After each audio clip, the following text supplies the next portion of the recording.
So again, thank you very much for coming. And Felipe, Jimenez, you have the floor. Thank you. Thanks so much for the invitation. It's really great to be here and to be able to talk about contract theory in a terrible week. So thanks for the invitation. Okay, so my paper is a paper on the theory of contract remedies, and what I am trying to do in the paper, rather than offering an ideal theory of contract remedies, I'm trying to provide a theoretical framework for thinking about contract remedies, and the idea is that the framework can provide a useful structure for reflection and discussion about economic concerns about contract remedies, their economic optimality, the kind of economic incentives they give, but also moral concerns about the rights of promisees, as well as institutional concerns about enforcement mechanisms and the institutions that provide those enforcement mechanisms, so basically courts. And so I'm not trying to offer that ideal theory, but rather just this framework for thinking about contract remedies. To give you a bit of a sense of the background against which I'm trying to offer this theoretical framework, basically, I'm going to talk first about the substance of the theory of contract remedies in the US, and then I'm going to talk a bit about the form of the theory and how my approach interacts with those two sorts of concerns. So regarding the substance, in the US, at least since the 1960s, the basic economic claim regarding contract remedies has been the theory of efficient breach. And so it starts with Robert Birmingham in the late 1960s, and then the theory becomes popularized basically through the work of Richard Posner. And so the basic claim is that the expectation measure of money damages gives the promisor the optimal incentives regarding the decision to perform or pay. And the reason for that is basically that the expectation remedy forces the promisor to internalize the cost of breach for the promisee, but also to capture whatever gains would follow from an efficient breach. So basically the idea is that the remedy gives the optimal incentive because it incentivizes the promisor to perform as long as performance is more efficient than breach. And then once breach is more efficient than performance, it incentivizes the promisor to breach. And that basically leads to a Pareto efficient outcome. Today, the economic literature on contract remedies is much more complicated. And I think most legal economists would say it's unclear whether expectation damages is the all things considered optimal remedy. And the main reason for that is that the decision about remedies can have impact not just on the promisor's decision to perform or breach, but rather in multiple decisions. So in the decision to invest on the basis of the contract or by relying on the contract, on decisions on how much time to spend on negotiation and so on and so forth. And so it's an open question for legal economists what the optimal remedy is.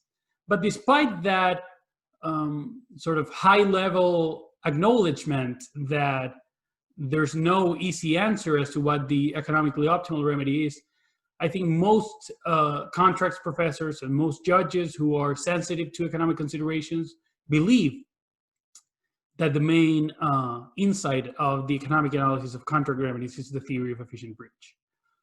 And that claim has basically dominated the literature on contract remedies until relatively recently. So basically with Charles Fried's Contract and Promise, and later with Shanna Schifrin's argument that contract law and promissory morality diverge in problematic ways. There's a claim that I call the moralist claim, which is basically that expectation damages is a morally problematic remedy, and that if we wanted contract law to reflect promissory rights and obligations, specific performance would be the remedy for breach of contract. And so that is an argument first against the remedial regime in the US, but second, it's also an argument against efficient breach as the rationale for that remedial regime. And in between these two theoretical views is what I would call the lawyer's view, which is basically the doctrinal perspective, which sees breach of contract as a wrong against the promisee's rights, but it also sees that money damages as a perfectly adequate remedy. And that's basically the view that I try to vindicate in the paper substantively, which is basically the view that rights might have a bearing on remedies, but that remedies might diverge in legitimate ways from the primary right. That's regarding the substance. But regarding the form of the theory of contract remedies, basically the economic claim about efficient breach is associated to Holmes's view about the structure of contractual rights, which basically claims that remedies define rights. And so basically the contractual right is nothing but a right to get performance or payment of damages. And that's basically what I call the realist rubber stamp view, which basically sees remedies as defining the structure of rights. And so basically as there being no divergence between them. And the most, I would say, articulated version of this theory today is the theory offered by Daniel Markovits and Alan Schwartz, which is basically this idea of dual performance, which is that given the economic optimality of expectation damages, most, if not all, sophisticated parties understand their contractual rights as rights in the alternative to performance or payment of the optimal measure of money damages. And as I argue in the paper, I think this argument fails, and it fails for two sets of reasons, because empirically, I don't actually think that parties' actual expectations are consistent with the theory.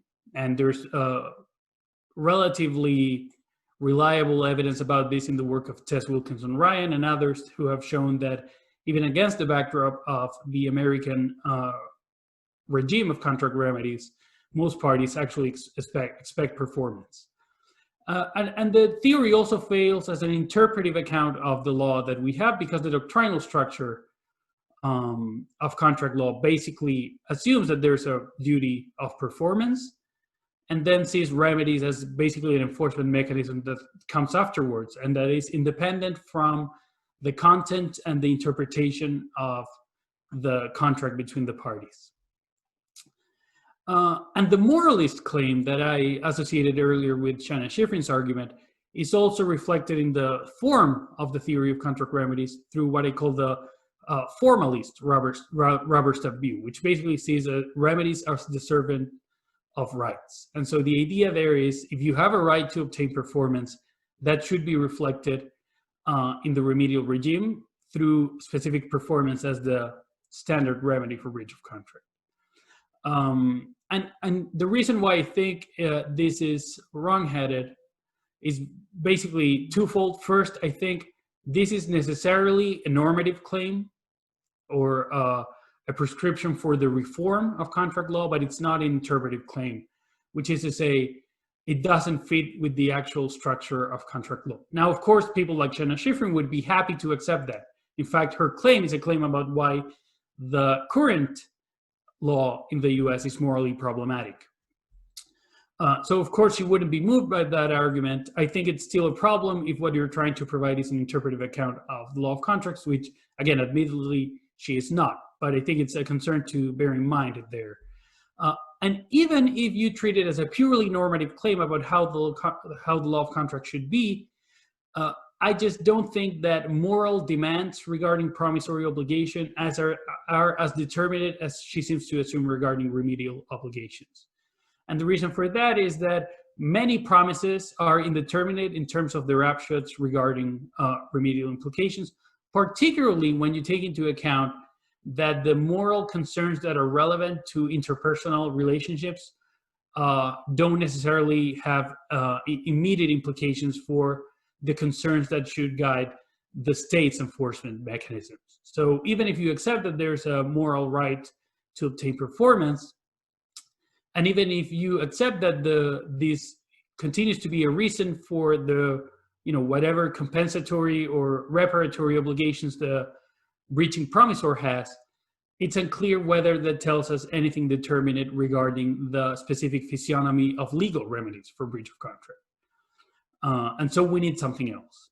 And so that's where my view comes in, to try to provide that nexus between the right and the remedy. And so my view is basically that rights are relevant for the structure of remedies, and the reason for that is basically that contract remedies ought to protect individuals who enter into contractual relationships, and also ought to protect the integrity of the practice of contractual exchange.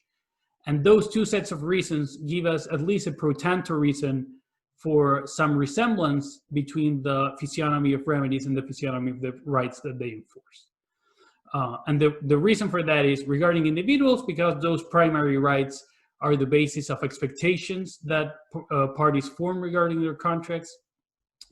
And regarding the practice, because we have a good reason to reinforce these primary behavioral mandates that contract law gives us. And so when there's a breach of a contract, if we want to protect the practice, if we want to give parties prudential reasons to enter into contracts, if we want to maintain and reinforce the expectations of parties when they come into contracts, and therefore the trust that sustains the practice of contractual exchange, the primary right structured by the practice itself should be a primary concern regarding the structure of the remedies. But as I say, this is only a pro tanto reason. It's not a conclusive reason, and other relevant reasons might tilt the scales in favor of different remedial regimes. And so in the paper, I mentioned three sets of concerns, basically concerns about political morality. So basically the idea that specific performance is too much of a constraint on individual freedom. Institutional considerations regarding courts' enforcement and supervision abilities, and also economic considerations. And so I think we could come up with other sets of reasons. These are just the three reasons that I think are most prevalent in the literature on contract remedies. And so what I try to show is that a concern with primary rights is still open to all of these other concerns, which might lead to a legitimate divergence between the remedies and the rights that they enforce. There's another part to this, which is basically that legal systems can govern behavior through both the definition of the primary entitlement and through the enforcement mechanism, and that these two sets of tools that legal systems have can be used in different ways, can be tailored in different ways to govern behavior in different ways. And I think focusing just on one of them loses sight of basically the richness of the tools that the legal system has to govern individuals' behavior. Because on my account, remedial questions are relatively open-ended, I say that it's hard to come up with an ideal or optimal remedial regime. And here I'm just echoing this kind of old Hayekian point, which is it's basically impossible for one person or one institution to figure out what the optimal economic decision is, all things considered. And that I think you can also apply to moral concerns. So it's hard to figure out what morality demands. And so because of those two reasons, I think this anxiety that is particularly prevalent in legal economics of figuring out what the optimal remedy is misplaced.